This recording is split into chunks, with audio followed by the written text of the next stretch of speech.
Salut tout le monde, c'est David, bienvenue dans ma voiture.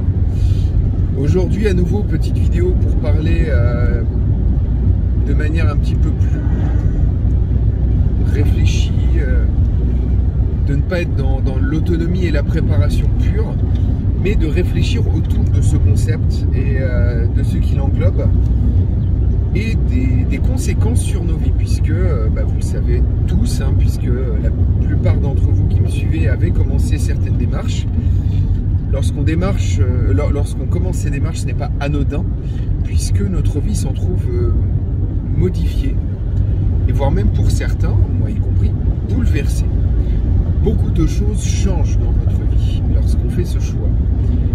Et parfois, malheureusement, ça change même encore plus qu'on ne devrait. Je m'explique. Nous sommes aujourd'hui dans une société qui, malgré de gros défauts, fonctionne encore. Elle dysfonctionne à certains égards, mais globalement, elle tient bon. La société vers laquelle nous allons, en tout cas vers laquelle nous pensons tous que nous allons, sera une société dégradée, voire même une absence de société, et plutôt quelque chose de communautaire, de très local, et donc du coup qui rompt avec ce concept de société au sens large. Et effectivement, du coup, dans notre préparation, certains s'oublient, certains s'y consacrent à 100%, à en oublier que premièrement, nous ne sommes pas des animaux solitaires, mais nous sommes des animaux qui avons besoin d'être avec d'autres personnes. On a besoin de s'entourer. Nous avons également besoin d'être un minimum connectés à cette société. Je suis d'accord que cette société est malsaine, et même pourrie à certains égards. Et moi, le premier, j'essaie de m'en détacher au maximum. Mais il est, je pense, de mauvais augure de s'en détacher à 100%. Tout simplement parce que si cette société devait durer encore un certain nombre d'années, alors vous vous excluriez et vous seriez des marginaux. Chose qui n'est pas souhaitable, puisque pour se préparer correctement, il faut également garder le contact avec d'autres personnes. Et la plupart des gens qui se préparent ne sont pas des extrêmes. Moi, le premier, je me prépare beaucoup, je fais énormément de choses, mais je ne suis pas un extrême de la préparation. Je ne vais pas aller m'isoler en plein milieu d'un endroit où il n'y a personne, coupé de l'eau, coupé de l'électricité, coupé de tout réseau. Je ne dis pas que ce n'est pas un mode de vie attirant et intéressant, je pense au contraire que c'est quelque chose qui doit être super sympa, mais imaginer sa vie en permanence comme ça, c'est compliqué. C'est pour ça que moi, j'aime parler du concept d'entre-deux-mondes. Nous sommes entre la fin de cette société et le moment où cette société a été florissante. On est dans l'entre-deux, les choses s'effondrent petit à petit. Et je pense qu'il faut sincèrement, puisque nous sommes entre deux mondes, être ancrés sur ces deux mondes.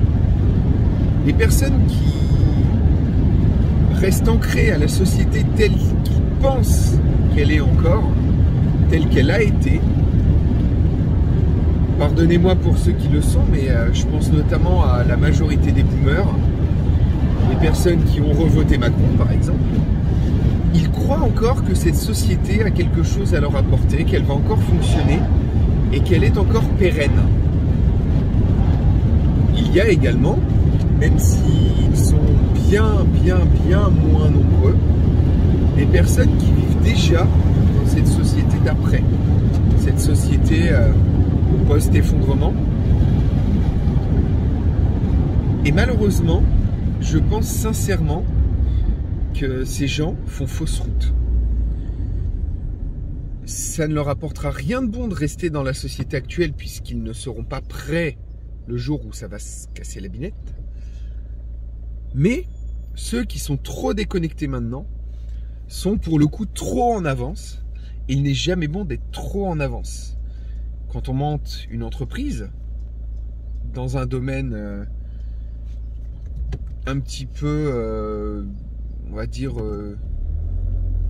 avant-gardiste, on essuie les plâtres et il y a toujours plus d'erreurs. Lorsqu'on achète une voiture qui vient de sortir, qu'elle est encore en phase d'essai, entre parenthèses, même si ce n'est pas vraiment le terme, en général, les premières séries des nouvelles voitures ont des problèmes et ont des rappels garage. Ce qui est compensable, mais à l'échelle d'une vie, c'est différent. Lorsqu'on injecte un produit expérimental en phase de test à une majorité de la population, alors que celui-ci n'a pas encore été finalisé, on risque également d'avoir des soucis, puisque il n'a pas encore été parfaitement éprouvé. Et bien, le mode de vie de la société post-effondrement, lui, n'a pas encore été éprouvé. On ne sait pas certaines choses, on ne sait pas comment les choses vont se passer. C'est pour ça que je pense sincèrement que la démarche que moi je prends à la croisée des chemins, mais que d'autres prennent dans leur préparation, est la bonne. J'ai dans mon entourage de nombreux amis qui se préparent à cet effondrement, mais qui ont encore un pied dans cette société. Je pense à des amis qui probablement verront cette vidéo. Je pense à Pierre, je pense à Virgile, je pense à Bruno et leurs conjointes respectives qui se préparent, mais qui vivent toujours dans cette société. Et finalement, ce sont, je pense, les personnes qui sont les mieux préparées à ce qui vient, puisqu'ils sont adaptatifs. Ils sont capables d'avoir un pied entre les deux mondes et de vivre dans l'instant présent. C'est un peu le mot final du truc, c'est que ne vivez pas dans le passé, ne vivez pas dans le futur, vivez l'instant présent. Carpe diem. J'espère en tout cas que ce sujet vous intéresse. N'hésitez pas à en débattre dans les commentaires. Je pourrais faire d'autres vidéos sur le sujet, mais également il sera possible pour moi de vous répondre dans les commentaires. Ça fait vivre la chaîne. Et surtout, n'oubliez pas un tout petit pouce en l'air, ça fait toujours plaisir, c'est important. J'ai envie que cette chaîne se développe. J'y travaille de plus en plus. J'ai plein d'idées de vidéos, des choses qui vont arriver très bientôt. En tout cas, voilà, soyez sympas. Et n'hésitez pas à partager cette vidéo puisque je pense qu'elle peut intéresser beaucoup de monde. Portez-vous bien. Profitez de ce beau soleil, en espérant qu'il pleuve un peu quand même. Et je vous dis à très bientôt. Et encore merci à tous d'être fidèles à cette chaîne depuis tant d'années. A plus tout le monde. Ciao.